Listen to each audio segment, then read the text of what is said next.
Tu es pierre, et sur cette pierre je bâtirai mon Église, et la puissance de la mort ne l'emportera pas sur elle.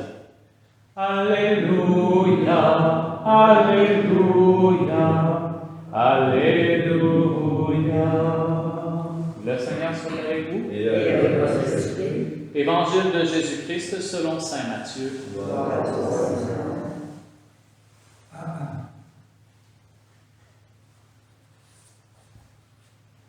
En ce temps-là, Jésus, arrivé dans la région de Césarée de Philippe, demandait à ses disciples, au dire des gens, « Qui est le Fils de l'homme » Ils répondirent, pour les uns, Jean le Baptiste, pour d'autres, Élie, pour d'autres encore, Jérémie ou l'un des prophètes. Jésus leur demanda, « Et vous, que dites-vous? Pour vous, qui suis-je » Alors Simon-Pierre prit la parole et dit, « Tu es le Christ, le Fils du Dieu vivant. » Prenant la parole à son tour, Jésus lui dit, « Heureux es-tu, Simon, fils de Jonas? Ce n'est pas la chair et le sang qui t'ont révélé cela, mais mon Père qui est aux cieux. Et moi je te le déclare, tu es pierre, et sur cette pierre je bâtirai mon Église. Et la puissance de la mort ne l'emportera pas sur elle. Je te donnerai les clés du royaume des cieux. Tout ce que tu auras lié sur la terre sera lié dans les cieux, et tout ce que tu auras délié sur la terre sera délié dans les cieux. » Acclamons la parole de Dieu. Gloire à toi, Seigneur.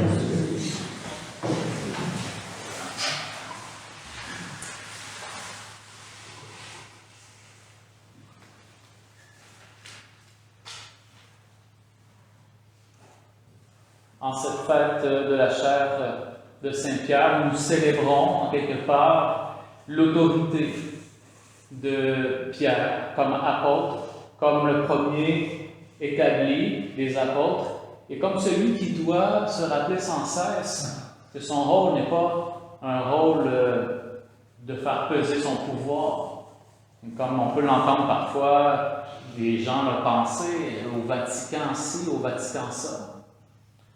Je crois que lorsqu'on est nommé pour avoir une fonction importante dans l'Église, si on comprend véritablement la fonction, je crois que tous les hommes et les femmes qui se ramassent avec des fonctions importantes tremblent devant cette réalité. Et je revois encore l'image de notre pape actuel lorsqu'il a été nommé comme pape.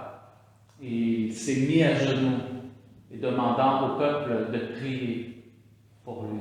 Voilà ce qui est le mouvement naturel que devrait avoir chacun qui reçoit une fonction importante dans l'Église pour présider, pour faire établir, je dirais, le règne de Jésus, parce que le règne de Jésus n'est pas un règne de force, n'est pas un règne de pouvoir où on crie fort et haut de l'injustice.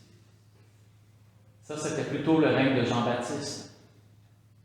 Le règne de Jésus, c'est celui qui porte la vérité dans son être, mais choisit de garder le silence. On l'a vu par sa passion, on l'a vu à d'autres occasions, il ne s'est pas opposé, même si c'est injuste. Et qu'est-ce qu'il nous dit, Jésus? Aimez vos ennemis. Si on dit du mal contre vous, toi, bénis, souhaite du bien. Et Jésus, encore aujourd'hui, son message est loin d'être dépassé. Si on vivait vraiment les valeurs de l'Évangile, on n'aurait pas tous ces conflits, toute cette confusion dans le monde qu'on a aujourd'hui. C'est parce que quelque part, certains cherchent à profiter, cherchent à avoir le contrôle, cherchent à tout mener. D'autres cherchent absolument à faire entendre leur voix au cri de je ne sais pas quoi. D'autres sont complètement indifférents. Jésus nous enseigne à être là avec lui dans l'amour. Ça ne veut pas dire d'être mou et d'accepter tout. Ça ne veut pas dire de... Quoi que ça veut dire de pouvoir vraiment ne jamais perdre le focus du bien de l'autre.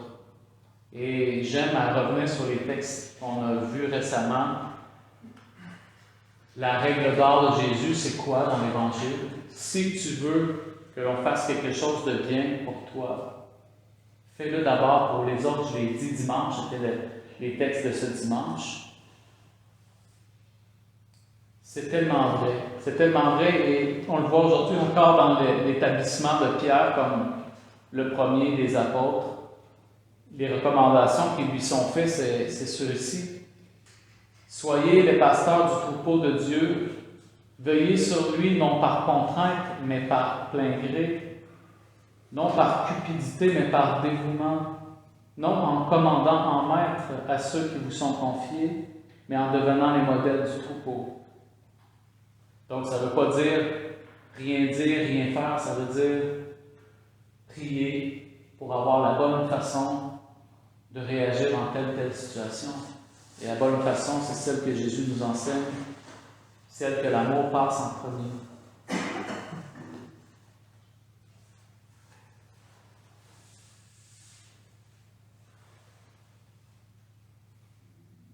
Alors, nous demandons à Jésus, en ces temps-ci, de nous apporter la lumière nécessaire, l'amour que nous manquons souvent dans des situations. Prions pour nos dirigeants, prions pour tous les hommes d'Église, tous ceux qui sont impliqués dans l'Église aussi, qui exercent un rôle, une fonction. Que nous soyons toujours au service de la charité et non pas au service de nos intérêts propres. Et parfois, la ligne est si mince que nous pouvons interpréter toutes sortes de choses. Nous pouvons même interpréter l'Évangile en faisant passer nos propres idées. Alors, demandons à travers cette Eucharistie, prions particulièrement pour les pasteurs de notre Église, ceux qui ont à apprendre à défendre parfois les pauvres, à prier pour les injustices, qui puissent être véritablement des exemples pour le troupeau. Amen.